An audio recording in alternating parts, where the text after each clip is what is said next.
টিনু আমাদেরকে কি বলেছিল যে ওর সঙ্গে ফখরুলও কোনো সম্পর্ক নেই আর প্রথম স্বামীরও কোনো সম্পর্ক নেই, মানে ওর লাইফেও কাউকে চায় না, ঠিক আছে। কিন্তু আপনারা যদি ওর এখনকার লাইফটা দেখেন তাহলে কিন্তু ফখরুর উপস্থিতি আমরা প্রতি মুহূর্তে কিন্তু টের পাচ্ছি। একটু যদি দেখেন তাহলে অবশ্যই দেখতে পাবেন। সেখানে হচ্ছে ও যে এত এত প্রমোশনাল ভিডিও করছে, আমরা কিন্তু দেখেছিলাম একটা সময় ফখরু বলেছিল যে টেকনিক্যাল দিকটা কিন্তু ওই সামলায়, এবং এই যে প্রমোশনাল যে ভিডিওগুলো এগুলো কিন্তু ফখরুই ওর কাছ থেকে সমস্ত কথাবার্তা সমস্ত কিছু বলে এ করে দেয়। আচ্ছা, আমাদেরকে টিনু আজকে কি বললো যে আমি যদি হিন্দি বলতে না পারতাম তাহলে 2 বছর ধরে আমি এটা করতে পারতাম না, মানে যারা ধরুন ওই ভিডিও আর কি প্রমোশনাল যে ভিডিও অ্যাডগুলো তাদের সঙ্গে যোগাযোগ করা সমস্ত কিছু করা, কিন্তু ও যে তাদের সঙ্গে যোগাযোগ করতো না নিজে সেটা তো আমরা আগেই জানি, সমস্ত কাজ তো ফখরুই করতো। তাহলে ফখরু এখন কি আবার ও জীবনে ফেরত এসছে? আর ও কি করে বললো যে 2 বছর ধরে আমি করতাম, যেখানে ফখরু নিজে মুখে বলেছে যে আমি ওকে সমস্ত প্রমোশনাল ভিডিওতে হেল্প করতাম, আমি সমস্ত কাজকর্ম করে দিতাম। তাহলে টেকনিক্যাল দিকটা ফখরু দেখতো, তাহলে কি করে আজকে টিনু বলছে যে আমি সব করতাম 2 বছর ধরে, তাই না? মানে কতটা মিথ্যে কথা বলে, কতটা অডিয়েন্সকে বোকা বানায়। আচ্ছা, এবারে ওর যে মনটা ভীষণ খারাপ তার একটা কারণ তো এটা হতে পারে যে ও যে বাপের বাড়িতে যে জিনিসগুলো রেখেছিল, যেমন ফ্রিজ ছিল, টিভি ছিল, একটা ঘরের যা যা থাকে সব কিছুই ছিল। তো এই যে সব কিছু ছিল এগুলো ওর মা কি ভেবেছিল যে এগুলো আমার সোনা ইউজ করবে, সোনাটাকে সেটা হচ্ছে ওর ওই যে সবসময় খালি গায়ে থাকে সেই হচ্ছে দাদা সোনা, হ্যাঁ। তো সেই সোনা ইউজ করবে, কারণ সোনার তো সেই ক্ষমতা নেই, সোনা তো টোটো চালাচ্ছে এবং বাদ বাকি সময়টা ওই মায়ের সঙ্গেই ঘরে থাকে, বউয়ের সাথে থাকে, আর বিকেলবেলা হলেই মায়ের সাথে ঘুরতে যায়, বউয়ের সাথে ঘুরতে যায়, এটাই হচ্ছে সোনার জীবন। তো এখন সোনার এগুলো সমস্ত ইউজ করে নেবে, আর টিনু তো চলে গেছে, তো ওখানে ওর মতো করে ব্যবস্থা করে নেবে। কিন্তু টিনু যখন এই জিনিসপত্রগুলো চেয়ে পাঠিয়েছে তখন মা বলেছে বাবা মেয়ে আমার এবার বুদ্ধি টুদ্ধি খুলছে, হ্যাঁ।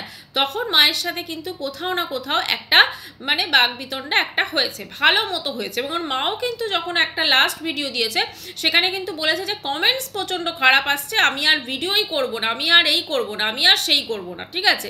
কিন্তু উনি ভিডিও করবেন, ভিডিও ছাড়া উনি থাকতে পারবেন না, ঠিক আছে। এখন তো মেয়ের মুখ দেখাতে পারেন না, তো ভিউজটা ডাউনও আসে, প্লাস প্রচুর নেগেটিভ কমেন্টস আছে। মানে ওনার তো যদি 2টো পজিটিভ কমেন্টস আছে, ওনার কিন্তু 10টার মধ্যে 2টো পজিটিভ কমেন্টস, বাকি 8টা কিন্তু পুরো নেগেটিভ কমেন্টসে ভরা থাকে। তো এবারে সেইটা দিয়ে তো একটা অশান্তি মোটামুটি হয়েছে, এবং শুধু অশান্তি বললে ভুল হবে, তার মা কিন্তু ভীষণভাবে রেগেও আছে ওর ওপর, যেহেতু ও তো ওখান থেকে পার্মানেন্টলি জিনিসপত্র নিয়ে চলে যাচ্ছে। মানে কি, মানে বাপের বাড়ির সঙ্গে সমস্ত সম্পর্ক ও বিচ্ছেদ করতে চাইছে, ঠিক আছে।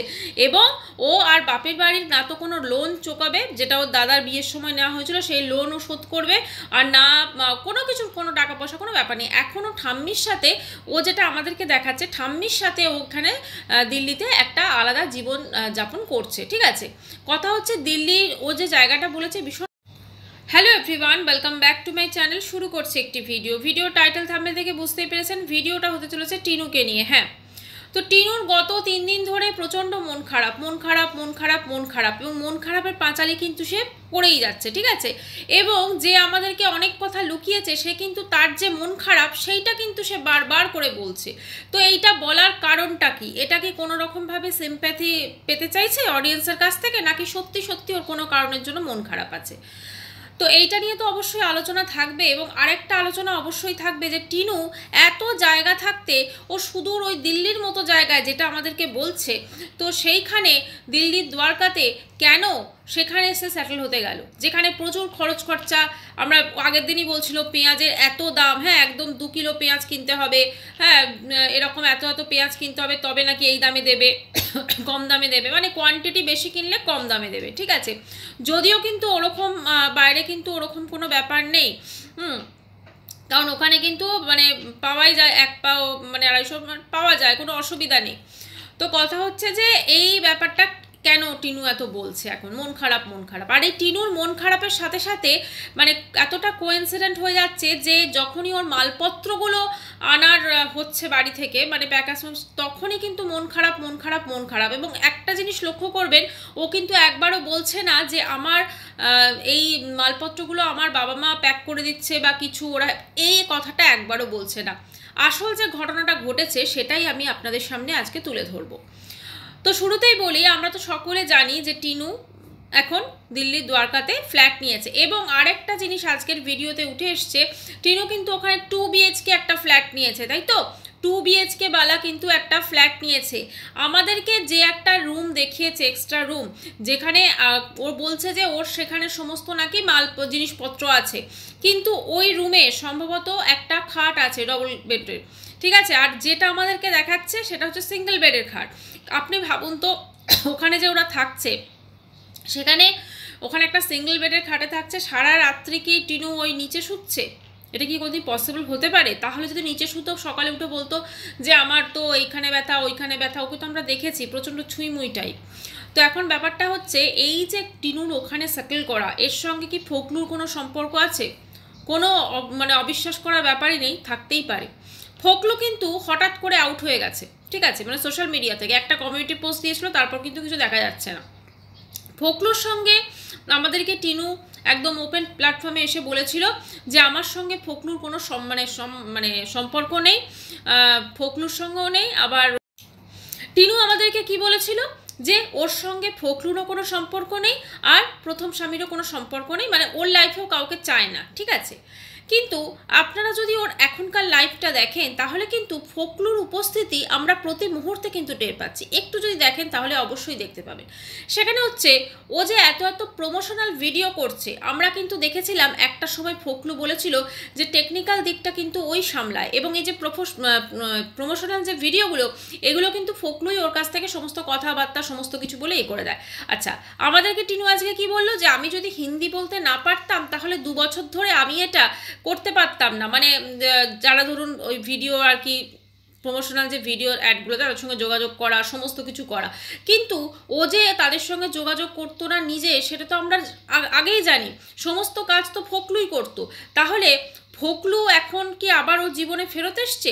আর ও কি করে বললো যে 2 বছর ধরে আমি করতাম, যেখানে ফোকলু নিজে মুখে বলেছে যে আমি ওকে সমস্ত প্রমোশনাল ভিডিওতে হেল্প করতাম, আমি সমস্ত কাজকর্ম করে দিতাম। তাহলে টেকনিক্যাল দিকটা ফোকলু দেখতো, তাহলে কি করে আজকে টিনু বলছে যে আমি সব করতাম 2 বছর ধরে, তাই না? মানে কতটা মিথ্যে কথা বলে, কতটা অডিয়েন্সকে বোকা বানায়।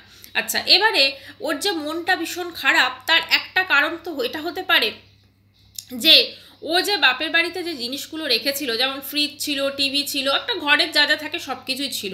তো এই যে সব কিছু ছিল, এগুলো ওর মা কি ভেবেছিল যে এগুলো আমার সোনা ইউজ করবে। সোনাটাকে, সেটা হচ্ছে ওর ওই যে সবসময় খালি গায়ে থাকে, সেই হচ্ছে দাদা সোনা, হ্যাঁ? তো সেই সোনা ইউজ করবে, কারণ সোনার তো সেই ক্ষমতা নেই, সোনা তো টোটো চালাচ্ছে, এবং বাকি সময়টা ওই মায়ের সঙ্গেই ঘরে থাকে, বউয়ের সাথে থাকে, আর বিকেলবেলা হলেই মায়ের সাথে ঘুরতে যায়, বউয়ের সাথে ঘুরতে যায়। এটাই হচ্ছে সোনার জীবন। তো এখন সোনার এগুলো সমস্ত ইউজ করে নেবে, আর টিনু তো চলে গেছে, তো ওখানে মোর মতো করে ব্যবস্থা করে নেবে। কিন্তু টিনু যখনই জিনিসপত্রগুলো চেয়ে পাঠিয়েছে, তখন মা বলেছে বাবা, মেয়ে আমার এবার বুদ্ধি টুদ্ধি খুলছে, হ্যাঁ? তখন মায়ের সাথে কিন্তু কোথাও না কোথাও একটা মানে বাগবিতণ্ডা একটা হয়েছে, ভালো মতো হয়েছে। এবং ওর মাও কিন্তু যখন একটা লাস্ট ভিডিও দিয়েছে, সেখানে কিন্তু বলেছে যে কমেন্টস প্রচণ্ড খারাপ আসছে, আমি আর ভিডিওই করব না, আমি আর এই করব না, আমি আর সেই করব না, ঠিক আছে? কিন্তু উনি ভিডিও করবেন, ভিডিও ছাড়া উনি থাকতে পারবেন না, ঠিক আছে? এখন তো মেয়ের মুখ দেখাতে পারেন না, তো ভিউজটা ডাউনও আসে, প্লাস প্রচুর নেগেটিভ কমেন্টস আছে। মানে ওনার তো যদি 2টো পজিটিভ কমেন্টস আছে, ওনার কিন্তু 10টার মধ্যে 2টো পজিটিভ কমেন্টস, বাকি 8টা কিন্তু পুরো নেগেটিভ কমেন্টসে ভরা থাকে। তো এবারে সেইটা দিয়ে তো একটা অশান্তি মোটামুটি হয়েছে, এবং শুধু অশান্তি বললে ভুল হবে, তার মা কিন্তু ভীষণভাবে রেগেও আছে ওর ওপর, যেহেতু ও তো ওখান থেকে পার্মানেন্টলি জিনিসপত্র নিয়ে চলে যাচ্ছে। মানে কি, মানে বাপের বাড়ির সঙ্গে সমস্ত সম্পর্ক ও বিচ্ছেদ করতে চাইছে, ঠিক আছে? এবং ও আর বাপের বাড়ির না তো কোনো লোন চোকাবে, যেটা ওর দাদার বিয়ের সময় নেওয়া হয়েছিল, সেই লোনও শোধ করবে, আর না কোনো কিছুর কোনো টাকা পয়সা কোনো ব্যাপার নেই। এখনও ঠাম্মির সাথে ও যেটা আমাদেরকে দেখাচ্ছে, ঠাম্মির সাথে ওখানে দিল্লিতে একটা আলাদা জীবন যাপন করছে, ঠিক আছে? কথা হচ্ছে দিল্লির ও যে জায়গাটা বলেছে ভীষণ কস্টলি, এবং জিনিসপত্রের দামও তো ভীষণ কস্টলি। আর দেখুন, সত্যি কথা বলতে কি, ওয়েস্ট বেঙ্গলে জিনিসপত্রের দাম কিন্তু অনেক কম, কিন্তু বাকি যদি আপনারা অন্যান্য জায়গায় স্টেটে দেখেন, সেখানে কিন্তু জিনিসপত্রের দামের একটা আকাশ পাতাল তফাৎ। আর ভেজিটেবলস তো প্রচণ্ড মেহেঙ্গা, প্রচণ্ড দাম, ঠিক আছে? তো সেক্ষেত্রে এই ধরনের রোজকার জীবনযাপন, যেখানেও একটা ইউটিউব করে, মানে ইউটিউবের ওপরেই কিন্তু রোজকার জীবনযাপন দাঁড়িয়ে, আজকে যদি ঈশ্বর না করুক ওর এই চ্যানেলটা কিছু হয়ে যায়, হ্যাঁ হয়তো আরেকটা চ্যানেল চ্যানেল ওপেন করবে, কিন্তু এই চ্যানেলটার সঙ্গে কিন্তু ওর প্রমোশনাল ভিডিও আছে এবং সমস্ত কিছু আছে, তাহলে ওর কিন্তু লাইফটা পুরোটাই কিন্তু একদম অন্যরকম হয়ে যেতে পারে। তাই জন্য শুধুমাত্র ভিডিওর ওপর ভরসা করে ও কিন্তু ওর মানে এত বড় ডিসিশন নিয়েছে, এটা কিন্তু সত্যি বিশ্বাসযোগ্য হলো না। আজকে আপনারা ভাবুন তো, যদিও সত্যি একা ঠাম্মির সঙ্গে থাকার কথা ভাবতো, তাহলে কেন 2 BHK ওয়ালা ফ্ল্যাট নিত? এটা আমাদেরকে ভাবতে হবে একটু। আরেকটা যে রুম, সেটা কিন্তু আমাদের দেখায়নিও এখনো অবধি, মানে মালপত্র এলে তখন সাজিয়ে গুজিয়ে দেখাবে আর কি। আজকে ও যেটা বলছে যে ওখান থেকে জিনিসপত্র বেরিয়ে গেছে, ঠিক আছে, দেখুন জিনিসপত্র বেরিয়ে এতদিন টাইম কিন্তু লাগে না যেতে, ঠিক আছে। আমি জানি না কোন প্যাকার্স মেম্বার্সকে বলেছে, নর্মালি জিনিসপত্র যেদিন বেরোয় যদি 2 থেকে 3 দিনের মধ্যে কিন্তু একদম পৌঁছে যায় ডেস্টিনেশন যেটা থাকে, ঠিক আছে। তো সেখানে ওর জিনিসপত্র কিন্তু এখনও পৌঁছয়নি। আর ওদিকে ও 2 BHK ওয়ালা মানে 2 রুমওয়ালা ঘর কেন নিয়েছে, এটাও কিন্তু অবশ্যই ভাবার বিষয়। কারণ শুধু ঠাম্মির সাথে থাকতে হলে একটা রুমই যথেষ্ট ছিল, একটা রুমে একটা বড় খাট পেতে দুজনে আরামসে শুতে পারতো, কিন্তু সেখানেও এক্সট্রা করে আরেকটা রুমের ভাড়া কেন গুনছে, এটাও সত্যি একটুখানি অন্যরকম ঠেকছে এবারে। টিনুকে আমরা যেরকমভাবে দেখেছি, কথায় কথায় মিথ্যে কথা বলা, এই ছেলেকে আমি নিজের কাছে আনবো, এই দেখো ছেলের জামা, এই দেখো এই দেখো ছেলের এখানে স্কুল কাছে হবে, কিন্তু তারপরে আমরা দেখেছি সমস্ত কিছু কিন্তু ও অডিয়েন্সকে বোকা বানিয়েছে এবং শুধুমাত্র ভিডিওতে ভিউজ বাড়িয়েছে। তাই এই যে সব 3 দিন ধরে মন খারাপ আমার মন ভালো নেই, এটা একটাই হতে পারে যে অডিয়েন্সকে হয়তো ও মানে বোকা বানাচ্ছে, কারণ এটা বলে হয়তো অডিয়েন্সের থেকে কিছুটা হলেও সিম্প্যাথি নেবে। আবার বলছে, এখন আমি তোমাদের কথা শুনে চলছি, তোমরা আমাকে বলেছো সিলিন্ডারটা দূরে সরিয়ে রাখতে, তো আর নিচে নামিয়ে রাখতে, তো আমি নিচে নামিয়ে রেখেছি। এত অডিয়েন্সের কথা শুনে চলছে, তাহলে যখন ওকে অডিয়েন্সরা বারবার করে বলছিল, দর্শকরা, যে তুমি তোমার ছেলেকে নিজের কাছে আনো, তুমি তোমার ছেলের সঙ্গে যোগাযোগ করো, তুমি তোমার ছেলেকে করো, তখন কেন ও নিজের থেকে কোনো রকম চেষ্টা করেনি? খালি বলেছে যে শ্বশুরবাড়ির লোকজন ছেলেকে মানে আটকে রেখেছে বা ছেলেকে মিলতে দিচ্ছে না। কিন্তু আপনি ভাবুন তো, কোনো মায়ের যদি সত্যি করে ওর সঙ্গে, আমি রাখতে হবে না বলছি, কিন্তু যদি দেখা করারও ইচ্ছে থাকে ন্যূনতম, তাহলে কি সেই মা করতে পারতো না? আমাদের দেশের আইন কানুন প্রশাসন কিন্তু সেই মাকে অবশ্য করে সাপোর্ট করতো। তাহলে কি করে টিনু এত বড় একটা মানে কাণ্ড ঘটানোর পর বাচ্চাকে সে একবারও কিন্তু কাছে চায়নি, খালি অডিয়েন্সকে ভিডিওর স্বার্থে মিথ্যা কথা বলে গেছে, আমি এই কেস করেছি ওই কেস করেছি, আর সমস্ত কিছু কিন্তু মিথ্যা। আজকে ও যেটা আমাদেরকে দেখাচ্ছে যে ও নিজের ভাবমূর্তি পরিবর্তন করেছে, সত্যি কি ও নিজের ভাবমূর্তি পরিবর্তন করেছে, সেটা তো আমরা বেশ কিছুদিন গেলেই বুঝতে পারবো, তাই না? এখন আমরা যেটা দেখছি, সারাদিনভাবে সেরকমভাবে কোনো অ্যাক্টিভিটি দেখতে পাচ্ছি না। ঠাম্মি রান্না করছে, ও রান্না করছে, ঠিক আছে, এবং আমাদেরকে বিশ্বাস করানোর চেষ্টা চলছে যে ওরা দুজন থাকে, সেজন্য এতগুলো মাছ এনেছে, তার মধ্যে 2টো মাছই আমাদেরকে ভাজাটা দেখিয়েছে, যে দেখো দুজন আছি তো 2টো মাছ ভাজছি, এরকম একটা দেখিয়েছে, এবং রান্না কম হচ্ছে সেটাও আমাদেরকে দেখানোর চেষ্টা করছে। কিন্তু কোথাও না কোথাও ও দিল্লিতে শুধুমাত্র নিজের ইনকামের উপর ভরসা করে কিন্তু একটা 2 BHK ওয়ালা ফ্ল্যাট নেয়নি। আর একটা কথা আমি আপনাদের বলি, যে কোনো বাইরের জায়গাতে না, যে কোনো জায়গাতে, ওয়েস্ট বেঙ্গলের বাইরে স্টেটে যখন ঘর রেন্ট নেওয়া হয় না, তখন কিন্তু অবশ্যই যিনি বাড়ির মালিক আছেন তিনি কিন্তু দেখেন যে কাকে ঘর রেন্টে দিচ্ছেন, তার ইনকাম সোর্স সব কিছু দেখেন কিন্তু। এবং সে আজকে ধরুন ও যদি বলে যে আমি সোশ্যাল মিডিয়াতে কাজ করছি বা এই সমস্ত সোশ্যাল মিডিয়ার ওটাই আমার রুজি, তাহলেও কিন্তু সেই বাড়ির মালিক কখনো তাকে ভাড়া দেবে না। তার কারণটা হচ্ছে শুধুমাত্র সোশ্যাল মিডিয়ার উপর ভরসা করে বাড়ির মালিকের তখন মনে একটা ভয় থাকবে, আরে বাবা তুমি আমার ভাড়া দিতে পারবে তো, ঠিক আছে, এই সব ব্যাপারেও কিন্তু সমস্ত কিছু আছে। কাজে শুধুমাত্র সোশ্যাল মিডিয়ার উপর ডিপেন্ড করে ও যে একটা 2 BHK ফ্ল্যাট নিয়েছে, এটা হতেই পারে না। অবশ্যই ওর সঙ্গে ফোকলার হয়তো যোগাযোগ হয়েছে, বা ওর জীবনে এই যে কাকু কাম ফোকলা, এই হচ্ছে ব্যাপার, ঠিক আছে। কারণ ওয়েস্ট বেঙ্গলে যতই আইন থাক, অ্যাডাল্ট্রি কোনো রকম ক্রাইম নয়, এখন পরকীয়া বৈধ, সেটা তো অশোভন কালবৈশাখী আমাদেরকে দেখিয়ে দিয়েছে, কিন্তু সমাজ কিন্তু এটা কোনোদিন মেনে নিতে পারে না। আজকে ফোকলার ফ্যামিলিকে সামাজিক যে সম্মান নষ্ট হয়েছে, সেই জন্য ওখানে থেকে ওদের দুজনের একসাথে থাকার কিন্তু কোনো স্কোপ নেই। কিন্তু ওরা যদি ওখান থেকে বাইরে বেরিয়ে আসে আলাদা স্টেটে, সেখানে বাইরে হয়তো এসে বলেছে দেখো এই আমার হাজব্যান্ড, তো সেখানে তো কোনো ব্যাপারই নয়, কেউ কাউকে দেখতে যাবে না ওভাবে, অতএব সেখানে দুজন থাকতেই পারে। এবং এখানে তো ঠাম্মি আছেন সমস্ত কিছু চাপাচুপি দেওয়ার জন্য, ঠাম্মি বেশ ভালোই কাজ করছে। যাই হোক, টিনু ওখানে একা আছে কি দোকা আছে সেটা সত্যি পরবর্তীকালে আমরা জানতে পারবো, কিন্তু 2 BHK ওয়ালা ফ্ল্যাটের কিন্তু যে রহস্য, সেটা কিন্তু আজকেও আমাদের সামনে তুলে ধরেছে।